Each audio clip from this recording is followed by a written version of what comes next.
believe I took this long to come back. Girl, what? You know, life be life and going through so much mentally. How are you even breathing right now? Social media was just too much for me. Oh, I don't want to cry. I needed that support. She got a ring on her finger. The entire hair front. This is the look. It is giving. I like it.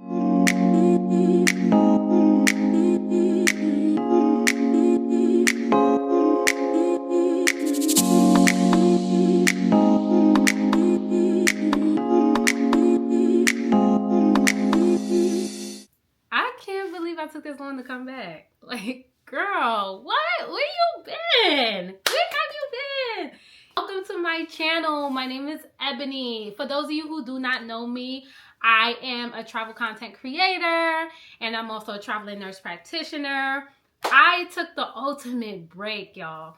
I remember I was on social media and I was like, y'all, I really need a break from all of this social media stuff. And I went ghost. I mean, I went back to Instagram a couple years back, but I have not made my way back to YouTube. So don't fight with me, please. I beg y'all, do not fight with me. Do not tussle with me. I know y'all mad at me. I miss YouTube as well.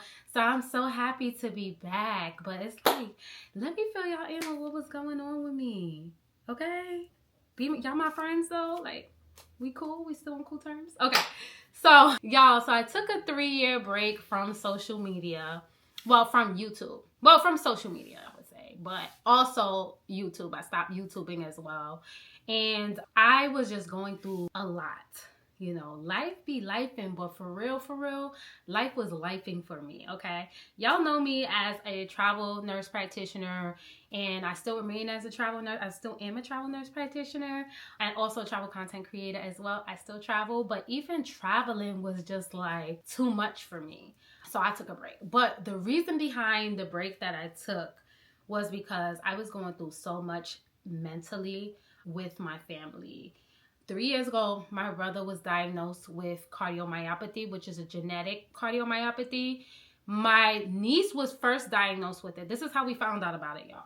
My niece was first diagnosed with it, and from that diagnosis, she ended up getting a heart transplant. I want to say about 2 years ago. The dates might be a little bit off, but I want to say it was around maybe 2-3 years ago. Maybe two. So she ended up getting a heart transplant. Now, we didn't know, they did say it was genetic. We didn't know whether it was from her mom's side or from my brother's side. So she got the heart transplant. We didn't know whose side it was from. And we kind of left it alone.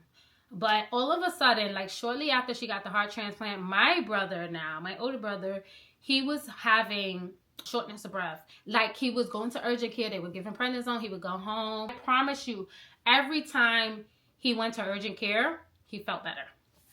So the other time he went to urgent care, actually he was refusing to go to urgent care. My younger brother, who was with him and living with him at that time, was like, Ebony, you need to tell David to go to get seen. He's having shortness of breath. But he's like, I'm tired of going to urgent care. I was like, well, Jonathan, call 911 so he can go to the emergency room. Then I kind of put 2 and 2 together because my brother has asthma. But I'm like, this is very frequent. So I was like, okay, what if it's tied to his heart instead? Not his lungs, but his heart. So they ended up doing an echo. They did an echo on him, and I cannot remember the percentage, but they were wondering how he was still alive, literally. They were like, Mr. Time, how are you even breathing right now? Like, how are you even alive? So long story short, we end up finding out my brother has genetic cardiomyopathy as well. So clearly it's from my side of the family, right? At the same time, my younger brother, he also was battling mental illness. So he was battling schizophrenia. And the reason why I took a ultimate break was because it was too much for the girl. It was just too much. Social media was just too much for me. So I was just like, okay, I need to take this break. I was literally going hospital. I was working. I had to leave work to go to the hospital. Like my younger brother went missing at some point. I had to reach out on social media to see if somebody found him. Like I was hoping he was still alive. My younger brother. I was hoping he was still alive. And you know what? God is so good. God is so good. God is so good, honey. He is so good that every time I went on Instagram and I was like, hey, my brother is missing, nurses that follow me on social media, they were looking in their hospital to see if he came in as John Doe. Like, first and foremost, before I even get there, I had reached out to a nurse lawyer that I know and asked, hey, is this okay for me to post on social media? I know like the whole HIPAA thing, but you know, you can still have HIPAA amongst your family, right? I was like, is it okay for me to post this on social media saying my brother's missing and post his face and see if anybody know where he is? Because the schizophrenia was taking him out, like so bad. It was times where I was on assignments for work and I would have to fly home the next day because he was nowhere to be found. So, long story short, I ended up finding out I got the green light to go because once the missing persons report from the 911 go in, it's no longer one of those HIPAA cases. It's more so, this is a missing person case, like safety-wise. So, long story short, I ended up going to social media. Every single time he went missing, he must have went missing like 3 to 4 times. Every single time he went missing, somebody from social media. This is why God work in mysterious ways. I never found him through 911. I always find him from a nurse or somebody from like a nurse from social media that's like, yeah, he came to my ER. He's here. He's there. And it was multiple hospitals. I was able to fly from work straight to the hospital because I already got the information from these nurses. So I just want to thank you guys. Thank you guys so much for just seeing what I was going through. And like even, I don't want to cry. Even in the midst of, but just seeing what I was going through and being able to reach out to a person like me that you do not know, you know, and that period of my life, I needed that support. And so when I told you social media came through, they came through. It was like a miracle. And it definitely was a miracle because that came straight from God. So I just want to thank you guys. Thank you guys so much for that. Fast forward, we're in 2025. My brother is doing amazing. Actually, both of my brothers are doing amazing. My older brother ended up getting his heart transplant last year. By the grace of God, he got his heart transplant. He's doing fine. He's living. Woo! And my younger brother, he finally realized how important it was for him to take his meds, to go to therapy and things like that.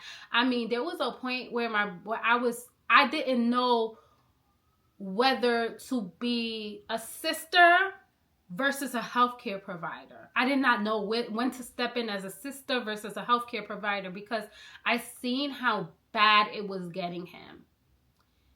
And it was only me that was able to support him and me that he listened to.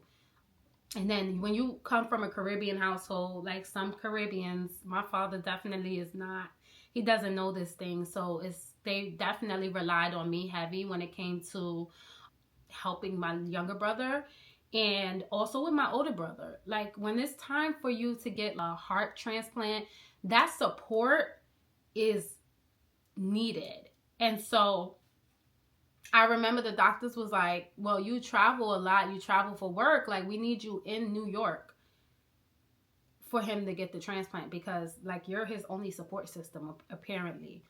And so I ended up staying in New York, got an assignment in New York. I've been in New York for the past 1.5 years already. And he got his transplant. So fast forward 2025, both of my brothers are doing good. He got his heart transplant. My younger brother's on his medications, doing therapy. Life is good. They're working out. They're doing what they're doing. Like God gave them miracles. Most importantly, God really, really, really, really, really blessed me. Amen. So that's with the whole personal case. Your girl got no hair. Zero. Okay, yes, I got a little bit here. It ain't skin bald, but I ain't got no hair, y'all. There's always a story behind everything. But a year ago, I decided to cut my hair off. I don't want to play the blame game, but what I think had happened, I was traveling. I had traveled to Ghana. I had traveled to Morocco, and I had traveled to Turkey. I had got my hair done in Ghana. I had Senegalese twist. Loved it. I think I had, yeah, it was Senegal. No, it wasn't. It was the goddess braids. I got that done. Loved it. Don't really get braids like that. I always wore wigs. Even though I had nice long hair, I still always wore wigs because wigs was my go-to. And so I ended up getting goddess braids. I had a group trip to Morocco. It was fine. Then I had a group trip to Turkey. We did a hammam bath in Turkey. And for the first time, I usually don't let people touch my hair. But because I had braids in, I was like, okay, I could get my hair washed. Like, so hammam bath, if you're not familiar with what a hammam bath is, that is when, it's like a massage. Well, it kind of is. Not really. Before the massage, they take off your clothes. It's traditional. It's in Morocco. It's in a few places in Morocco and Turkey. But basically, they take off your clothes. Usually men is with men, women is with women. Sometimes you could get it private if you want to, or you can be in a room with like your friend, or sometimes it's a big open area. If you ever saw Taken, I think Taken 2, I can't remember. In the beginning, when the girl was at the spa, that's a hammam bath.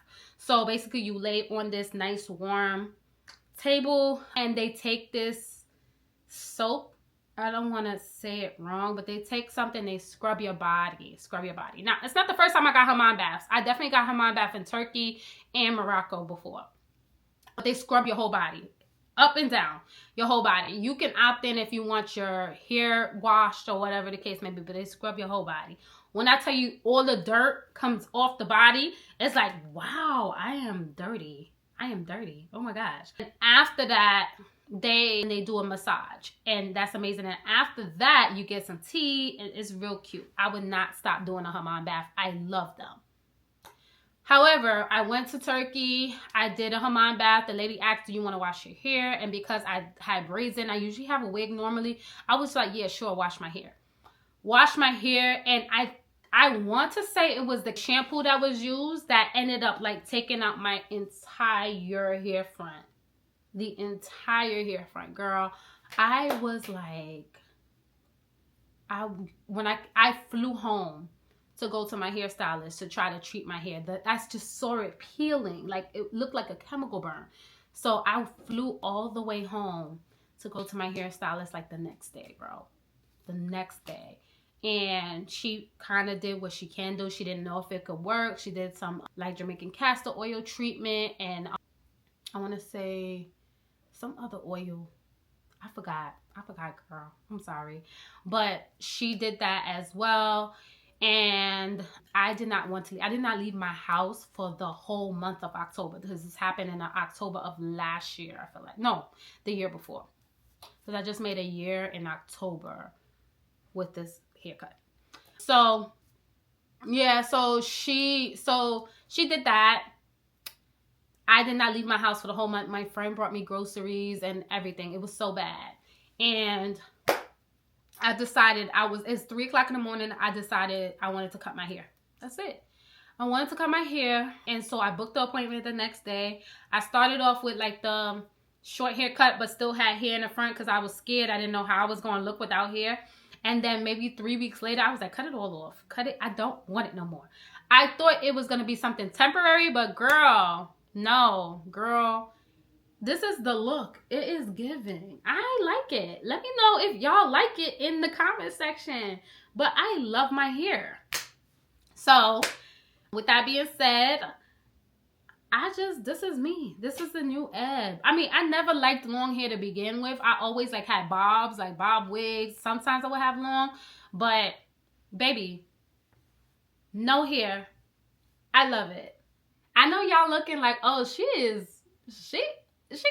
got a ring on her finger. I am engaged. I've been engaged to this amazing man I met while traveling. Let me tell you that story. Woo, guys, I got a lot to say. Some of this I might have to snip it a little bit short. But yes, I am engaged, honey. I'm engaged. So all of that had went down with my brothers prior to them actually seeking treatment and getting the treatment. I had like a mental breakdown, like I told you guys. I just needed to leave the country. I went to Costa Rica. I went to a retreat in Costa Rica held by Nurse Mo. I stayed in Costa Rica at that time. I ended up staying at her house, which God is good, blessed me with staying in her house. I felt like, okay, this is different. This is different than me doing, you know, going on vacation and things like that. It felt like, because she lived there at that time, and I actually ended up staying at her house while she was away doing her second retreat. And I literally got up, took outdoor showers, I took her bike, I went into town, got groceries. It felt like I lived there, okay? And I was like, okay, I could see myself moving to Costa Rica. So I was like preparing to do that move to Costa Rica. I ended up going to December in Ghana with my friends. And I want to share this story, but I'm going to share a little bit, but I'm not going to share a lot, because maybe there might be one day me and my husband, we come on here and we share the entire story. So I want to save that for it. But I met him during Dirty December. Let's put it like that. I met him during Dirty December on January 1st. And we just been kicking it since then. That's my dog. That's my best friend. Like, that is my person. Like, I feel like God gave me him because it was just me. We are identical in so many ways. Like, but I'm gonna share that story. That's gonna be a good YouTube for another time. So yes, your girl's engaged. Amen. Yeah. So y'all, currently, right now, I am still doing traveling nurse practitioner contracts. I've been working as a travel nurse practitioner. I have not gone back to working as a staff. I don't ever see myself really going back to working as a staff employee. So I've just been contracting. And within contracting, I created my business, my mentorship business, where I help nurse practitioners as well get into contracting and navigate that independent contracting lifestyle. Some of you guys might know it as 1099 contracting. That's not taught to us much in nursing school. So I feel like it's a pleasure to have an abundance of nurses come to me and like, hey, I want your assistance to navigate this lifestyle. I've been burnt out, or they just want freedom and flexibility in their career. I was always asked, how was I able to juggle both? And I absolutely love being a nurse practitioner. And that's because I was able to make it work for me. I was able to be there for my family, especially when times were hard. I ended up meeting my fiance overseas. My mental health is much better. I look good, period. I'm going to the gym. I'm reading my Bible. Sundays is dedicated to the Lord. Like, life has just been so much better, and that break was well needed. So yeah, I mentor.